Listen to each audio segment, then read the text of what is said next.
قربت یا دوری۔ ہمارے محلے میں دودھ کی 2 دکانیں ہیں، دونوں کے ہاں تقریباً خالص دودھ ملتا ہے اور قیمت بھی یکساں ہے۔ ان میں سے پہلی دکان اور دوسری دکان کے درمیان تقریباً 150-200 قدموں کا فاصلہ ہے۔ گویا پہلی دکان ہمارے گھر سے دوسری دکان کے مقابلے میں 150-200 قدم کم فاصلے پر ہے، قریب ہے۔ میں دوسری دکان سے دودھ خریدتا ہوں، حالانکہ پہلی دکان میرے زیادہ قریب ہے، اس تک جانا آسان ہے، اور دونوں دکانوں کے معیار اور قیمتوں میں بھی کوئی فرق نہیں ہے۔ آپ یہاں سوال کر سکتے ہیں کہ میں دور ہونے کے باوجود دوسری دکان پر کیوں جاتا ہوں، حالانکہ دونوں دکانوں پر ایک ہی معیار اور یکساں قیمت ہے دودھ کی۔ بہت اہم سوال ہے اور اس کا جواب بھی میں آپ کو دے دیتا ہوں، لیکن اس سے پہلے ایک سنجیدہ مثال اور سن لیجئے۔ آپ کے چچا کو ایک ایسا مرض ہے جس کا علاج پاکستان میں صرف 2 ڈاکٹر جانتے ہیں، دونوں ہی بہت ماہر ہیں۔ البتہ ان میں سے پہلا ڈاکٹر لمبا وقت دیتا ہے، فیس ٹھیک ٹھاک ہے اور مختصر چیک اپ کے بعد دوا لکھ دیتا ہے۔ اگر آپ اس سے اس دوران بیمار یا بیماری کے بارے میں کچھ پوچھنا چاہیں تو جھٹ چپ کرا دیتا ہے، جبکہ دوسرا ڈاکٹر بھی اتنا ہی ماہر ہے، اس لیے اس کی فیس بھی اتنی ہی ہے، لیکن وہ تفصیل سے چیک اپ کرتا ہے، اور جب مریض اور اس کے لواحقین کوئی سوال کرتے ہیں تو انہیں مطمئن کرتا ہے۔ آپ ان دونوں میں سے کس ڈاکٹر سے اپنے چچا کا علاج کرانا چاہیں گے؟ یقیناً آپ کا انتخاب دوسرا ڈاکٹر ہوگا۔ اب میں آپ کو آپ کے سوال کا جواب دیتا ہوں کہ میں پہلی دکان چھوڑ کر دوسری دکان پر کیوں جاتا ہوں۔ کیونکہ پہلی دکان کے مقابلے میں دوسری دکان پر گاہکوں سے اچھے انداز سے بات کی جاتی ہے، اور اگر کوئی شکایت ہو، مثلاً دودھ پھٹ گیا، تو دوسرا دکاندار بغیر کسی پرش و پیش کے دودھ واپس کر کے اس کی قیمت فوراً دے دیتا ہے، جبکہ پہلا دکاندار بھی دودھ تو واپس ضرور لے لیتا ہے، لیکن پہلے 2-4 جملے اور حکم صادر کر دیتا ہے کہ تم نے دیر سے دودھ گرم کیا ہوگا، تمہاری دیگچی صحیح طرح دھلی ہوئی نہیں ہوگی، گرمی میں رکھ دیا ہوگا، وغیرہ وغیرہ۔ اگر اس سے جرح کرو تو وہ دودھ واپس کرتا ہے، لیکن دوسرا دکاندار ایسا نہیں کرتا۔ چلیے اب فیملی فوکس کورس کے مرکزی موضوع کی طرف آتے ہیں، اس لیے کہ آپ سوچ رہے ہوں گے ان 2 مثالوں کا فیملی سے بھلا کیا تعلق۔ آپ نے کبھی غور کیا کہ فلموں میں جو رومان دکھایا جاتا ہے وہ ہماری عملی زندگی میں کیوں نہیں ملتا؟ اگر کچھ رومان شادی سے پہلے بعض جوڑوں میں پایا جاتا ہے اور لو میرج کرتے ہیں تو کچھ ہی عرصے میں اس رومان کی ایسی کی تیسی ہو جاتی ہے۔ ڈاکٹر گٹمین کے مطابق عموماً اس میں 6 برس کا عرصہ لگتا ہے، اگرچہ اس سے پہلے حالات بگڑتے ہیں یا کبھی تعلقات نہیں بگڑتے۔ یہاں یہ سوال پیدا ہوتا ہے کہ یہ رومان اکثر جوڑوں میں جنم نہیں لے پاتا، اور لو میرج میں کیوں ابتدا میں تو ہوتا ہے اور بعد میں نہیں رہتا؟ اس سوال کا جواب اس ویڈیو کی ابتدا میں بیان کی گئی 2 مثالوں میں موجود ہے۔ جی جناب، اگر ہم اسے تھوڑا ٹیکنیکل زبان میں بیان کریں تو اسے ایموشنل بینک اکاؤنٹ سے تعبیر کیا جاتا ہے۔ ایموشنل بینک اکاؤنٹ کیا ہے؟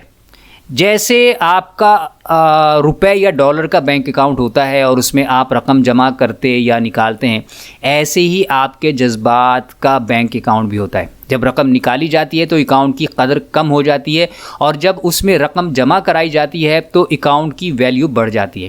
ایموشنل یا جذبات کے بینک اکاؤنٹ میں بھی جمع کرایا اور نکالا جاتا ہے، لیکن یہ رقم کی شکل میں نہیں ہوتا بلکہ جذبات کی شکل میں ہوتا ہے۔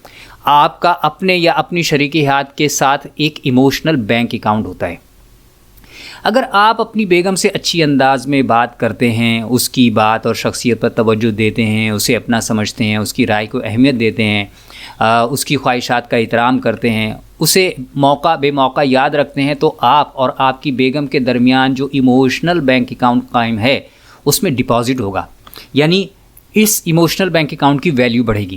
اگر آپ ایسا نہیں کریں گے تو آپ دونوں کے جذبات کے بینک اکاؤنٹ میں ودرال ہوگا۔ ایسے ہی اگر آپ بیوی ہیں اور اپنے شوہر سے اچھے انداز میں بات کرتی ہیں، اس کی بات اور شخصیت پر توجہ دیتی ہیں، اسے اپنا سمجھتی ہیں، اس کی خواہشات کا احترام کرتی ہیں، وغیرہ وغیرہ، تو آپ دونوں کے ایموشنل بینک اکاؤنٹ میں ڈپازٹ ہوگا، ورنہ ودرال ہوگا۔ ڈپازٹ سے تعلقات بہتر ہوں گے تو ودرال سے تعلقات کشیدہ اور کمزور ہوں گے۔ اور اگر رفتہ رفتہ کسی جوڑے کے ایموشنل بینک اکاؤنٹ سے بہت زیادہ رقم نکل گئی، یعنی اوور ڈرا ہو گیا، تو سمجھیے کہ طلاق یا خلا یقینی ہے، کیونکہ ایموشنل ڈپازٹ سے آپس میں قربت بڑھتی ہے تو ایموشنل وڈرال سے ذہنی اور جذباتی فاصلے بڑھتے ہیں۔ تو پھر اس دوری کو قریبی میں بدلنے کا طریقہ کیا ہو سکتا ہے؟ بہت ہی آسان چند چھوٹے چھوٹے اقدامات کرنا شروع کر دیجئے آج ہی سے۔ وہ اقدامات کیا ہیں؟ سب سے پہلے اس بات کا ادراک کیجئے کہ آپ کے ازدواجی تعلقات اپنی بیوی یا اپنے شوہر سے کتنے نازک دوراہے پر آ گئے ہیں۔ آپ کا خاندان، میاں اور بیوی کے درمیان، والدین اور اولاد کے درمیان جذباتی عدم استحکام شدید ہو چکا ہے، اور اب آپ کو فوری طور پر اپنے شریک حیات سے رومانی تعلق بڑھانا ہے یا اپنے بچوں کے ساتھ ذہنی اور جذباتی دوری کم کرنی ہے۔ دوسرے، اپنے شریک حیات کی تعریف کیجیے۔ اگر والدین ہیں تو اپنے بچوں کی تعریف کیجیے، ان کا شکریہ ادا کیجیے، روزانہ دن میں کئی بار یہ کام کیجیے۔ تیسرے، روزانہ کچھ وقت اپنی بیوی یا اپنے شوہر کے ساتھ ایسے بیٹھیے کہ بچے نہ ہوں۔ بچوں کے ساتھ بھی بیٹھیں تو اپنی توجہ صرف اپنے بچوں کی دلچسپیوں پر رکھیے۔ والدین اپنے مسائل اور الجھنوں کو ایک طرف رکھ کر بچوں سے گفتگو کریں۔ چوتھے، رات کو ٹہلنے نکل جائیے یا کبھی کبھار کچھ کھانے پینے کی ترتیب بنائیے۔ اس دوران صرف میاں بیوی ایک ساتھ ہوں، کوئی بچہ کباب کی ہڈی نہ بنے۔ پانچویں، تحقیقات بتاتی ہیں کہ جو جوڑے گاہے خوشگوار لمحات ایک ساتھ گزارتے ہیں وہ ایک دوسرے کے خاصے قریب ہوتے ہیں اور ان کا ایموشنل بینک اکاؤنٹ بھی خوب ہوتا ہے۔ چھٹے، اپنے درمیان الیکٹرانک آلات کم سے کم کیجیے۔ میرا مطلب ہے television, FM radio, mobile phone, WhatsApp, YouTube وغیرہ۔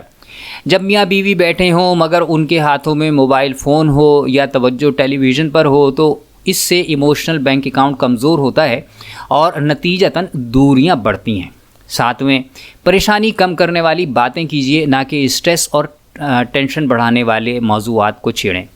یہ بھی عام بات ہے کہ میاں بیوی اگر آپس میں بیٹھتے ہیں تو ان کی گفتگو کا مرکز گھریلو مسائل، بچوں کی تعلیم، مہنگائی، سسرال کے تقاضے وغیرہ ہوتے ہیں۔ اس قسم کی گفتگو سے پریشانیاں بڑھتی ہیں اور ایموشنل بینک اکاؤنٹ گھٹتا چلا جاتا ہے۔ اس کے مقابلے میں اگر آپ اس اکاؤنٹ میں ڈپازٹ کرنا چاہتے ہیں تو پریشانی بڑھانے والی باتیں کرنے کی بجائے خوشی اور راحت پہنچانے والے موضوعات پر گفتگو کیجیے۔ اور یہ بات تو آپ جان ہی چکے ہیں کہ ایموشنل بینک اکاؤنٹ میں ڈپازٹ کرنے سے میاں بیوی کے درمیان تعلق مضبوط ہوتا ہے اور قربت بڑھتی ہے، جو خاندان کے لیے ایک لازمی شرط ہے۔ اس لیکچر میں ہم نے خوش خاندان کی جانب سفر میں کامیابی کے لیے ایک انتہائی اہم نقطہ بیان کیا ہے۔ اگرچہ یہ نقطہ کورس کی مناسبت سے گھریلو اور خاندانی خوشحالی کے تناظر میں بیان کیا گیا ہے، لیکن اس کا اطلاق آپ زندگی کے ہر شعبے میں کر سکتے ہیں۔ تو آئیے اپنی مشق کی طرف چلتے ہیں۔ فیملی فوکس جرنل نکالیے اور اس پر کم از کم 5 ایسے اقدامات لکھیں جنہیں اختیار کر کے آپ اپنے شریک حیات سے دوریاں ختم اور قربت بڑھا سکتے ہیں یا بڑھا سکتی ہیں۔ اس بارے میں آپ کا کوئی سوال ہو تو نیچے کمنٹ میں لکھ کر ہمیں بتائیے، اور اس پر عمل کے دوران کوئی مسئلہ یا الجھن پیش آئے تو آپ ہم سے کامیابی سولوشنز کے نمبر پر رابطہ کر کے باقاعدہ فیملی کوچنگ لے سکتے ہیں۔